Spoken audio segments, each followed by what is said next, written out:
Assalamualaikum warahmatullahi wabarakatuh.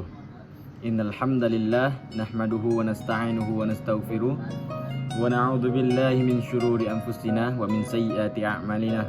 Man yahdihillahu fala mudilla lahu wa man yudlil fala hadiyalah. Asyhadu an la ilaha illallah wa asyhadu anna Muhammadan 'abduhu wa rasuluh. La nabiyya ba'da wa amma ba'du. Baik, pada kesempatan kali ini saya akan membahas materi tentang hari akhir. Hari akhir atau disebut juga Yaumul Qiyamah adalah hari di mana seluruh kehidupan di dunia akan berakhir dan seluruh makhluk akan dibangkitkan untuk mempertanggungjawabkan segala amal perbuatannya di dunia. Banyak istilah kata yang menyebutkan dan membahas hari akhir di dalam Al-Quran. Namun apakah semua orang dan makhluk percaya dengan hari akhir? Mari kita bahas. Beberapa landasan yang bisa kita ambil bahwa hari akhir itu nyata dan akan terjadi. Salah satunya dijelaskan dalam Quran surah Al-Hajj ayat ke-7 yang artinya, dan sesungguhnya hari kiamat itu pasti datang. Pasti datang, tidak ada keraguan padanya, dan sesungguhnya Allah membangkitkan semua orang di dalam kubur. Banyak sekali landasan-landasan yang bisa kita ambil dan kita jadikan ajuan untuk terus beribadah agar kita percaya bahwa hari akhir itu pasti akan datang. Contohnya ya dijelaskan oleh Rasulullah SAW dalam sebuah hadisnya yang diriwayatkan oleh Imam Muslim. Beliau berkata, iman itu adalah engkau beriman kepada Allah, malaikat-malaikatnya, kitab-kitabnya, rasul-rasulnya, dan hari akhir, dan beriman kepada takdir baik dan buruk. Tanda-tanda terjadinya hari kiamat terbagi menjadi dua, yaitu tanda-tanda yang besar dan tanda-tanda yang kecil. Tanda-tanda yang kecil misalnya banyak kemaksiatan dan kerusakan di muka bumi, kemudian ilmu agama mulai ditinggalkan, mulai dijauhkan, kemudian waktu terasa singkat, dan itu menurut saya sudah kita rasakan di saat ini.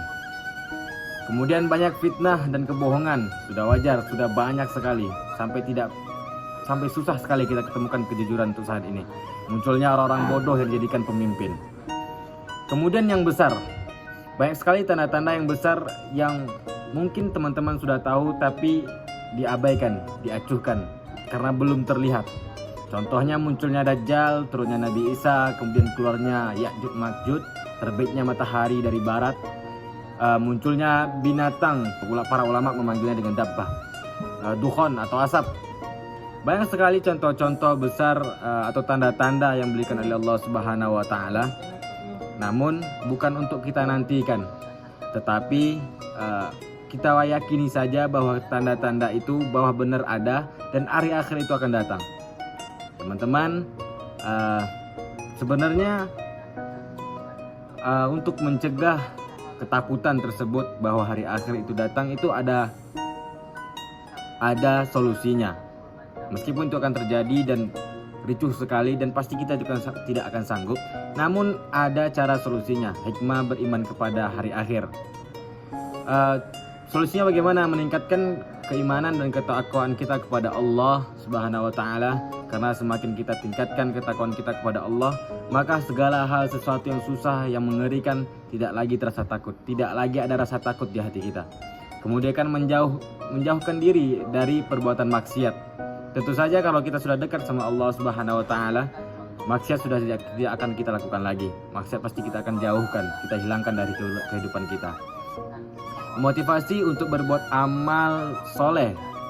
Bagaimana cara mendekatkan diri kepada Allah dan menjauhkan hal-hal maksiat? Ya, kita beramal soleh, kita beribadah kepada Allah, kita tingkatkan lagi takwa kita.